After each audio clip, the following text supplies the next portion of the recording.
नमस्कार, मी भाग्यश्री तुम्हा सर्वांचं आपल्या चॅनलमध्ये मनापासून स्वागत करते. आणि आज आपण गोलगळ्यावरती थोडीशी युनिक आणि खूप सुंदर अशी बॅकनेक डिझाईन तयार करणार आहोत. तर त्याकरिता इथे मी बॅकपार्ट कट करून ठेवलेला आहे, ज्याची पूर्ण उंची आहे 13 इंच, शोल्डर आहेत 5 इंच, आर्म होल म्हणजेच मुंडा आहे 5.5 इंच, छाती आलेली आहे 8 इंच आणि इथे कंबर बॅकडाट मिळून ती देखील आलेली आहे 8 इंच. त्यानंतर आता इथे आपण आपल्या गळ्याची मार्किंग करूयात. इथे मला माझे रेडी शोल्डर 2 इंच हवेत, म्हणून मी अर्धा इंच मार्जिनचा घेऊन 2.5 इंचावरती एक मार्क केलं.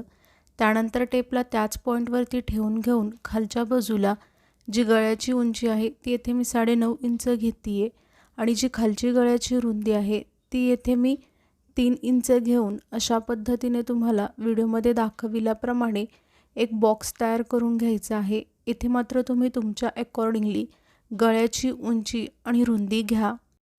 त्यानंतर आता इथे आपण नॉर्मली ज्या पद्धतीने गळ्याचा गोल आकार ड्रॉ करून घेतो ना, सेम त्याच पद्धतीने येथे देखील तुम्हाला गळ्याचा गोल आकार अगदी व्यवस्थितरित्या व्हिडिओमध्ये दाखविल्याप्रमाणे ड्रॉ करून घ्यायचा आहे. येथे तो तुम्हाला ठळकपणे दिसून यावा याकरिता मी त्याला थोडंसं डार्क करून घेते आहे.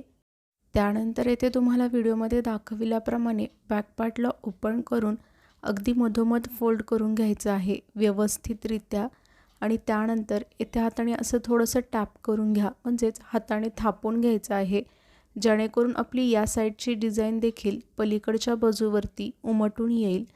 तर इथे बघा ती उमटून आलेली आहे. आणि त्यानंतर येथे मी अस्तर आणि मेन फॅब्रिक घेऊन दोघांनाही अशा पद्धतीने राईट साईडवर राईट साईड म्हणजेच बरोबरीच्या बाजूवर बरोबरीची बाजू ठेवून घेतलेली आहे.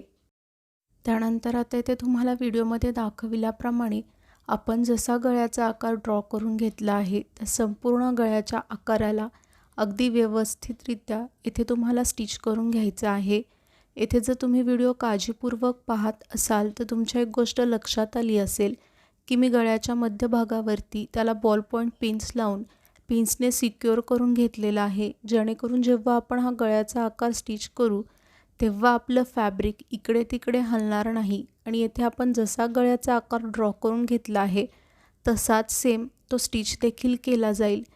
त्यानंतर आता येथे तुम्हाला व्हिडिओमध्ये दाखविल्याप्रमाणे गळ्याच्या आतील बाजूस थोडंसं जास्तीचं कापड ठेवून संपूर्ण गळ्याची कटिंग अगदी व्यवस्थितरित्या इथे तुम्हाला कंप्लीट करून घ्यायची आहे.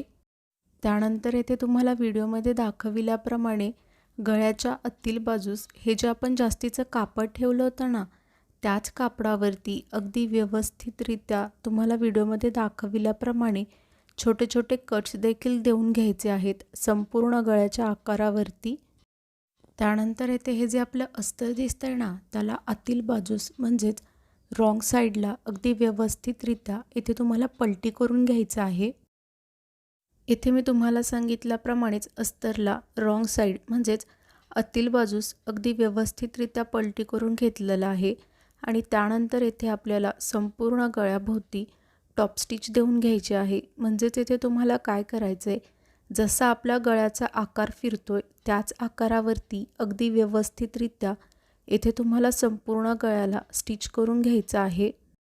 त्यानंतर आता येथे आपल्याला अस्तर आणि मेन फॅब्रिक एकमेकांना चारही बाजूने स्टिच करून घ्यायचं आहे. नेहमी मी तुम्हाला फॅब्रिक ग्लूच्या मदतीने अस्तर आणि मेन फॅब्रिक एकमेकांना स्टिक करायला शिकवत असते, पण म्हटलं आज तुम्हाला ते स्टिच करून दाखवावं, जेणेकरून जे अगदी नवीन शिकणारे आहेत त्यांना देखील समजेल की अस्तर आणि मेन फॅब्रिक कशा पद्धतीने चारही बाजूने स्टिच करून घ्यायचं ते.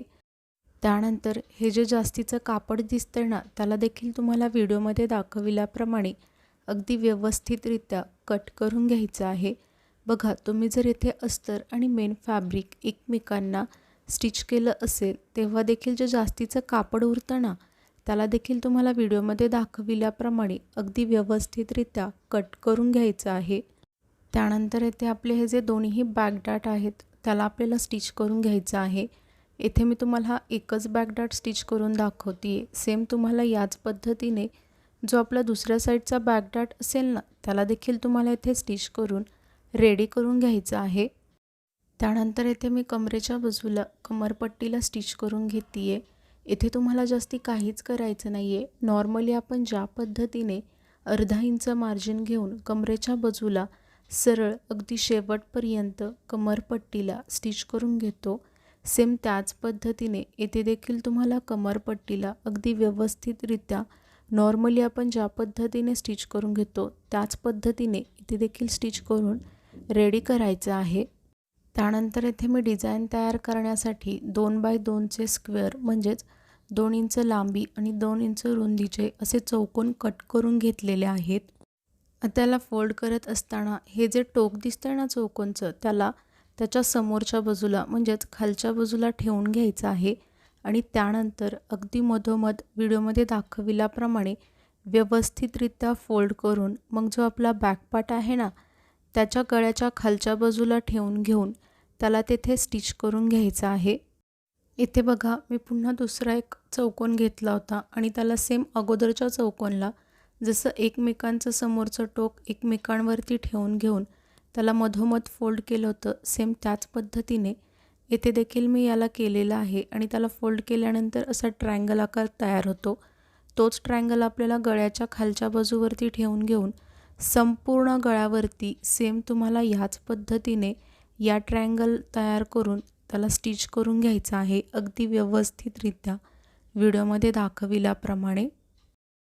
त्यानंतर येथे मी येलो कलरची लेस घेतलेली आहे आणि तिला तुम्हाला व्हिडिओमध्ये दाखविल्याप्रमाणे ही जी आपली गळ्याची कडा दिसते ना त्याच कड्यावरती अगदी व्यवस्थितरित्या ठेवून घेऊन मग जसा आपल्या गळ्याचा आकार वळतोय त्याच आकारात या लेसला व्हिडिओमध्ये दाखविल्याप्रमाणे येथे तुम्हाला स्टिच करून घ्यायचं आहे.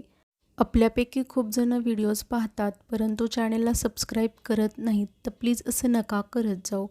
चॅनेलला देखील सबस्क्राईब करत जावा. का होतं ना, मला देखील समजत जाईल की हां, मी जे व्हिडिओज बनवते आहे ते तुम्हा सर्वांना आवडत आहेत आणि तुमच्या उपयोगात देखील येत आहेत.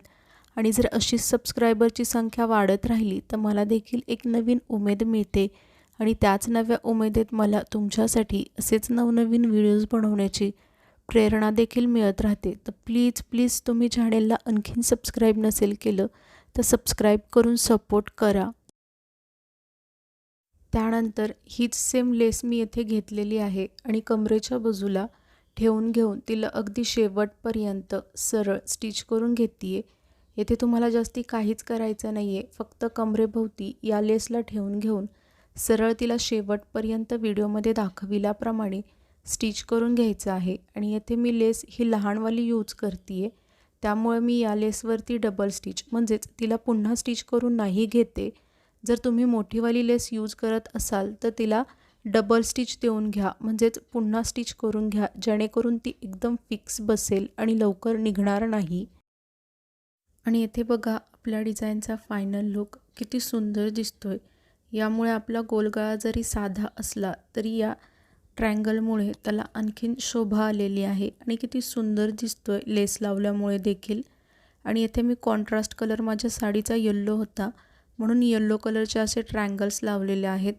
तुम्ही तुमच्या साडीमधला जो कोणताही कॉन्ट्रास्ट कलर म्हणजेच विरुद्ध कलर असेल त्याची निवड करा. त्याच्यामुळे काय होतं ना, विरुद्ध कलर वापरल्यामुळे आपली डिझाईन अधिकच छान उमटून दिसते. आणि तुम्ही आणखीन चॅनेलला सबस्क्राईब नसेल केलं तर प्लीज चॅनेलला सबस्क्राईब करून सपोर्ट करा. व्हिडिओ अगदी शेवटपर्यंत पाहिलात यासाठी तुम्हा सर्वांचे मनापासून खूप धन्यवाद.